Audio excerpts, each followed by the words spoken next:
Oregon's Attorney General has filed a lawsuit asking for a restraining order against federal agents who have been sent to Portland to quell protests there. A federal judge heard arguments in that case today.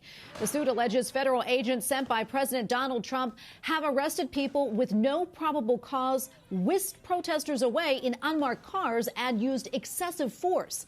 An attorney for the U.S. government called the motion extraordinary. Joining me now to talk more about the use of federal officers is Adam White, resident scholar at the American Enterprise Institute and law professor at the Antonin Scalia Law School. Adam, welcome back. Great to see you. Good evening. Good to be back. So federal officers are in place right now in Portland, and as we reported earlier in the show, the administration is considering sending them to Chicago as well to help quell the violence there. What are your thoughts on that? Is that the way to go? Well, federal buildings and federal programs, they don't exist at the pleasure of states and localities. Ultimately, it's up to the federal government to protect its own buildings and its own operations.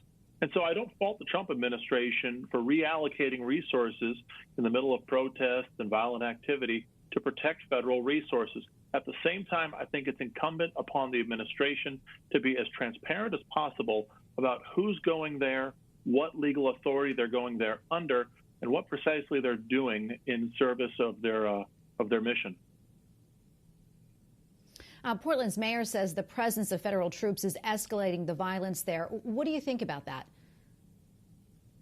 Well, the violence seems to have escalated just fine on its own. Obviously, we shouldn't take lightly the risk that a deployment of resources will inflame the situation.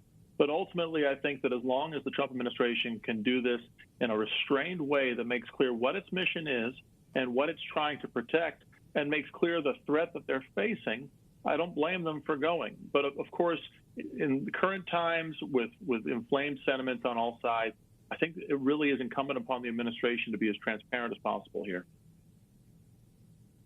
Well, many officials in states where there's been implemented or considered are resisting it, calling this move unconstitutional. Does the federal government have the authority to overrule them? Well, yes, the federal government's federal laws and the Constitution are supreme over state and local law.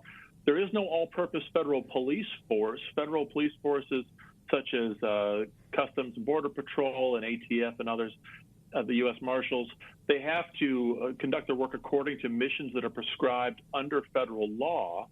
So they do need to restrain themselves in that respect. But like I said at the outset, federal buildings, federal programs don't exist at the pleasure of local and state governments. Ultimately, the federal programs are superior, and they can't be threatened or infringed by state and local governments. Well, Adam, thank you so much for your time today. Appreciate your insight. Adam White, resident scholar at the American Enterprise Institute and law professor at the Antonin Scalia Law School. Thank you again. Thank you.